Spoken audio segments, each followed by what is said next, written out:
dirut PFN ini seperti apa tanggapannya? Kita tentu belum bisa banyak berkomentar di sini dan di sana. anak saya. Abang bentar nggak? Ya, yang mungkin pertama-tama saya ucapkan selamat dulu ya untuk Avenged Seventeen sebagai diangkat menjadi dirut PFN. Kemudian saya juga ingin mengucapkan selamat untuk Pak Arswendi Bening, Ibu Yesi Gusman sebagai senior aktor yang juga duduk sebagai komisaris di Pusat Film Negara di PFN. Kalau ditanya bagaimana tanggapannya, kita tentu belum bisa terlalu banyak berkomentar karena kan kita juga harus menunggu hasil. Kita juga harus memberikan kesempatan bagi siapapun untuk bekerja ya. Itu kalau ditanya apa ya, bagaimana tanggapan, artinya begini.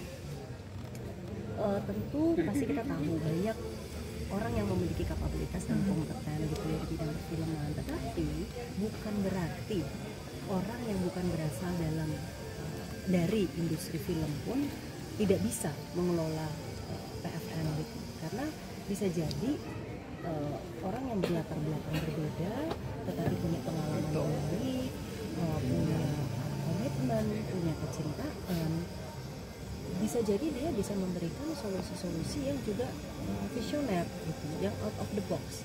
Nah itu yang kita harapkan. Karena apa? Karena PFN ini sangat penting gitu.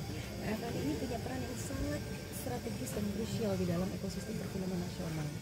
Jadi memang kita berharap tentu siapapun orangnya,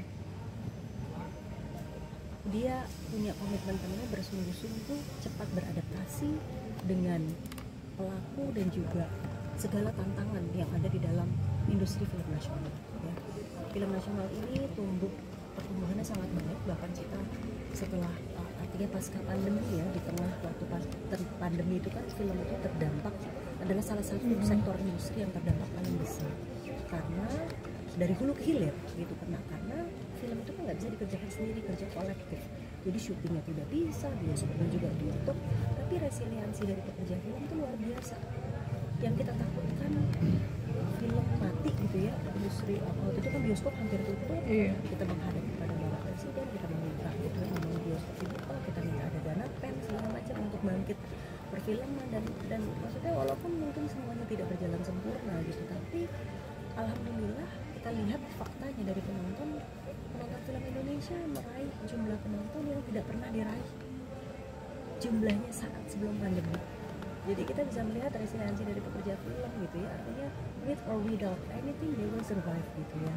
Apalagi kalau negara betul-betul hadir, apalagi kalau didukung dengan regulasi dan kebijakan yang konstruktif gitu, yang sangat berpihak untuk industri film. Pasti saya yakin gitu film punya masa depan yang baik dan film bisa menjadi salah satu aset bangsa gitu ya, investasi kebudayaan yang besar dampaknya untuk Indonesia.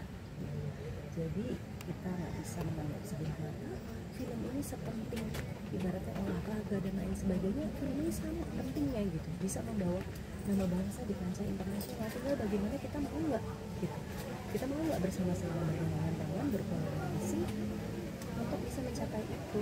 Tentu saya juga berharap gitu ya, dengan misalnya PFN, misalnya PFN itu juga kan nggak gampang loh.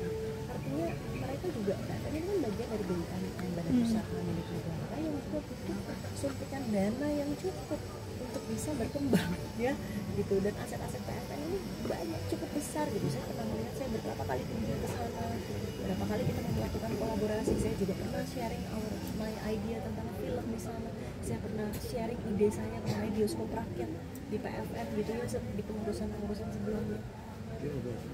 Kita mikirin juga gitu gimana PFN ini punya aset yang besar, bisa hidup, bisa menjadi satu blok ekosistem film dan membantu ekosistem perfilman. Saya berharap juga jadi PFN itu mungkin tidak menjadi seperti production house lain pada umumnya gitu, tapi mungkin bagus, apa ya, saya rasa bagus gitu, dan akan terasa manfaatnya kalau PFN juga bisa menjadi bagian daripada kayak lembaga investasi film. Tapi PFN ini bisa karena ini ada negara, jadi lebih kepada memproduksi atau bekerja sama ataupun menginvestasikan kepada film-film yang punya impact terhadap kebudayaan, punya impact terhadap nilai-nilai kebangsaan, bisa membantu mungkin di produksi-produksi khusus yang bisa didorong gitu ya film Indonesia suatu saat masuk Oscar gitu.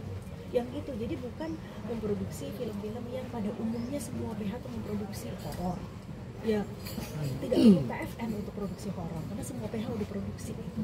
Tidak perlu PFN untuk produksi film-film misalnya seperti Kita Adalah Maut karena lebih banyak gitu PH yang lain, tapi PFN punya potensi yang besar apalagi negara ada di situ gitu, jadi kita berharap yang lebih besar untuk PFN. Jadi sebenarnya siapapun yang dipilih gitu ya untuk menjadi dirut, untuk menjadi komisaris apapun itu, kita akan membantu, kita akan bekerja sama, kita akan terbuka diskusi selama memang intinya untuk kemajuan industri film nasional. Karena kita memang cinta ya industri ini, kita ingin yang terbaik untuk industri. Tapi ada pro kontra di kalangan insan perfilman sendiri seperti apa? Pro kontra pasti biasa, artinya seperti saya katakan tadi, pasti orang-orang melihat artinya di dalam insan film sendiri gitu ya, pasti kan melihat wah gitu banyak orang yang kompeten di bidang film yang punya kapabilitas, yes gitu. Tapi ini kan sudah dipilih, artinya kita juga mungkin ya kita juga baiknya memberikan kesempatan, kita lihat gitu, kita lihat aja kan semua itu kan nggak bisa dijudge, kita tidak bisa menjustifikasi segala sesuatu itu di depan. Boleh kita mengukur gitu ya, kita melihat wah gitu, tapi ya marilah kita bersama beri kesempatan, kita lihat dan kita berharap kita bantu untuk supaya bisa achieve gitu our goal, achieve membenahi our goal ya, as long as punya komitmen, as long as belajar mau beradaptasi, dan di sana juga ada 2 senior yang kita harapkan bisa memberikan masukan-masukan yang konstruktif gitu, bisa dikembangkan dan bisa KML makin sesuai atau menjadi seperti yang kita harapkan dan punya peran yang betul-betul impactful